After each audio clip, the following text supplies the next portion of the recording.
Hello, everybody. My name is Mr. Vosters. I'm a high school tech ed and engineering teacher, and in this video should be the first part of a video series teaching you the basics of Revit, which is a software for drafting. You can use it for anything architectural. In this series, we're going to be exploring drafting residential properties, so houses. This is an example of a model that was created in Revit. It's very basic, but you can see some of the main components here. You can see that Revit offers the ability to view things in 3D. You can also view floor plans. This is all for the same house. So the 3D view correlates to this floor plan, which also correlates to foundation plan, the roof plan, and it also provides you with elevations where you can see things from many different perspectives. So without any further ado, let's jump into a new file. So when you click new file, it should pop up with this new project window here. The template that we're going to be using is Imperial Multidiscipline. We're not going to make a project template, so we're just going to leave it on Create New Project and click OK. When we do that, it'll take Revit a minute to create that new file, and then it will pop up with something like this, which should be our architectural floor plan for level 1. So let's just go through some of the model workspace that we've got here. So first thing, you'll notice we've got our toolbar up at the top. We've got this little ribbon up here too with some quicker features such as measuring, dimensioning, printing, saving, opening, and things like that. As far as the toolbar is concerned, we're going to be mainly working in the architecture tab, but there are multiple tabs for different things.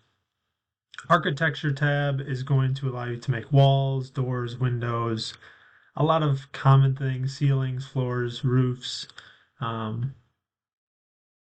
stairs, railings, those sorts of things.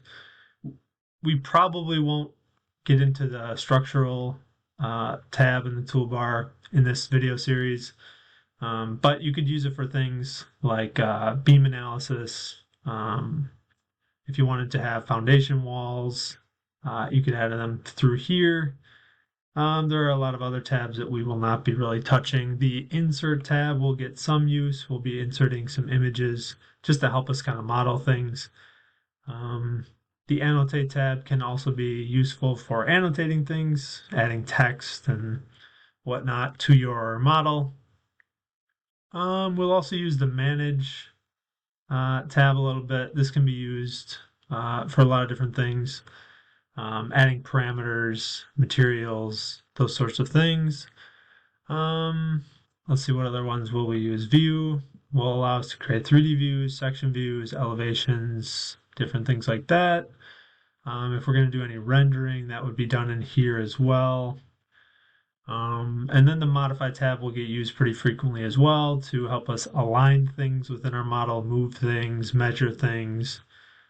You can also use it to trim different elements to make corners, or you can mirror elements, so that can be very useful. The other thing that you'll see when you're looking at your basic screen here, you'll see that we have the Properties tab. Anytime that you click on something, it will bring up the properties of that object. Since we don't have anything clicked on, it's just going to bring it up for this floor plan.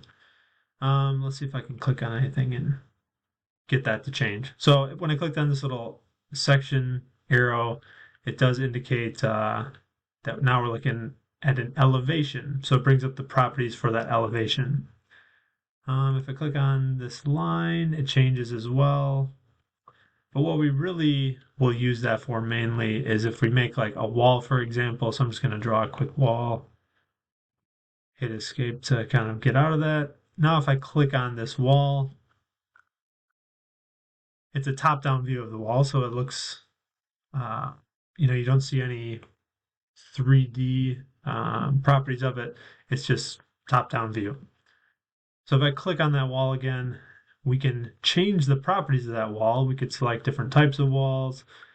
Right now it just made it a generic 8-inch wall, but we could change it to a concrete wall. Notice when I choose 18-inch, it got thicker. If I choose 24-inch, it should get slightly thicker even still.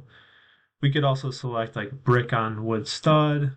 That will change it as well. You don't really see much happening here, but if I went to like a 3D view, if I go to the View tab and click 3D view, now we can see that we've got our wall in 3 dimensions. It looks different on each side, kind of indicating that it's wood on one side, brick on the other. And if I change the view style from, right now we're probably on hidden line. If we change this to realistic, maybe we'll see our brick here. And we do. So this side is brick, the other side is not. So the other side is going to be wood stud. And if I were to look at the properties, it looks like it's gypsum wallboard on the other side. And I'll show you that. So when I clicked on edit type, that actually brought up this window, which is the type properties. And if I click edit from that, we can see all the different layers that were in this pre-made wall type. So there is wood studs. On the inside, it's a 2x6. We can tell because it's 5.5 inches in thickness. And then on the other side of the 2x6, we've got a gypsum wallboard. And then we can see on the exterior side up here, our brick is present there. Okay, let's close out of that. So all that is to just show you that the properties window here, the properties dialog, is very useful. You can use it to change the properties such as height. So if I take this from 20 feet, switch it to, I don't know, 10 feet, maybe that will, yeah, makes it quite a bit shorter. You can change the visibility of things from here. Another window or tab that we kind of have up here is the project browser. So the project browser is how I navigate between different views. So I opened up my 3D view, which is what I'm in right now. But if I want to go back to the floor plan, I can go to the level 1 floor plan here. We're right back where we started. That tab, since it was previously open, was also up here, so I can switch back and forth between these real easily. I can close them if I don't want them open anymore. They don't disappear. They're still down here. I can just open it back up if I'd like.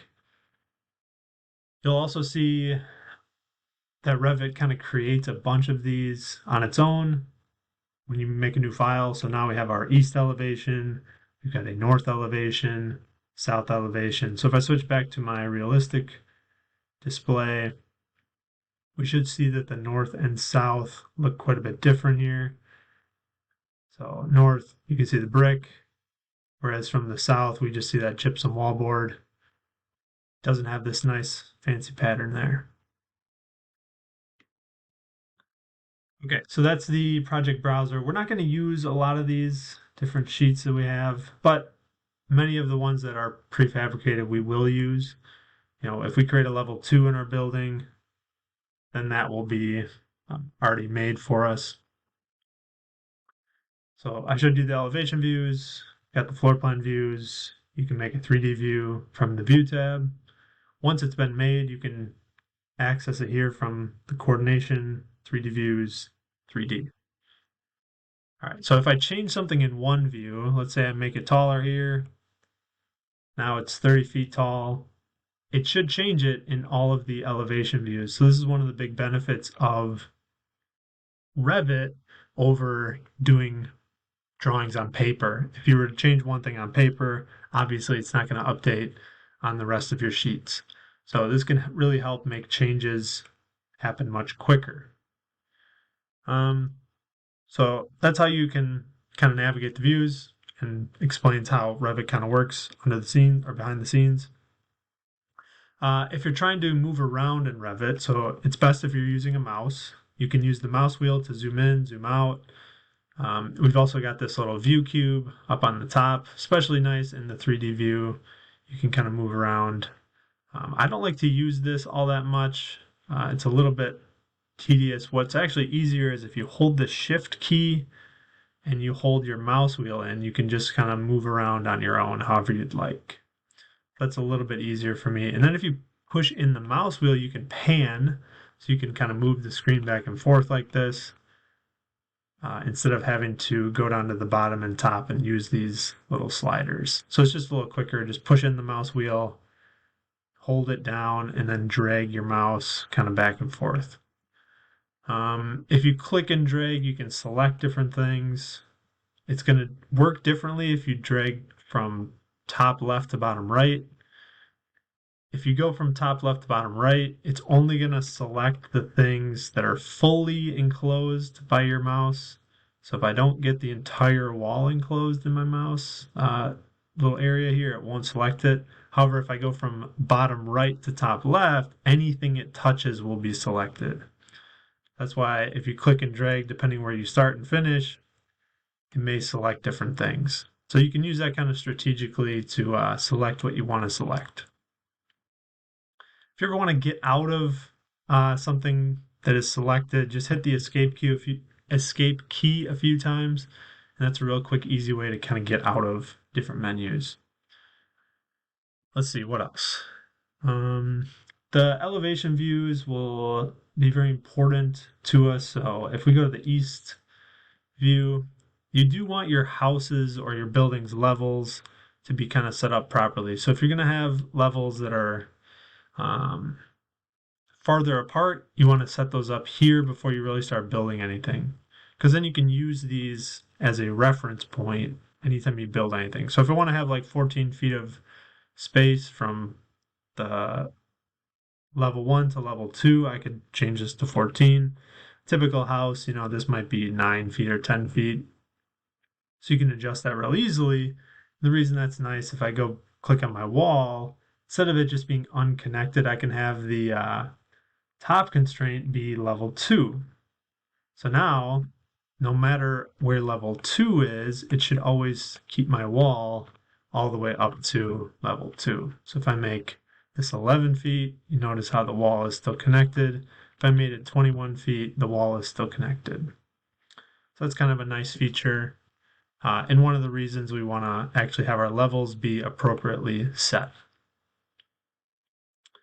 Okay, another thing to note is we won't really use this a whole lot, but it can be something that affects you, because if it's not set up properly or if you don't know what's happening, it may be confusing to you. So when you're setting something up in Revit, there's these things called phases. So you can have certain parts of your design be like existing construction, and you can have others be new construction, so that you can easily show clients what's existing and what you're changing, what would be new construction. So you can use the phase, which all I did was click on my component, go all the way down in the properties tab, and then just change where it says phasing to existing versus new construction. We're going to be fine just kind of leaving that alone on this project, but if you were modeling something that was existing, you would put all that as existing, and then any new construction you would phase as new construction.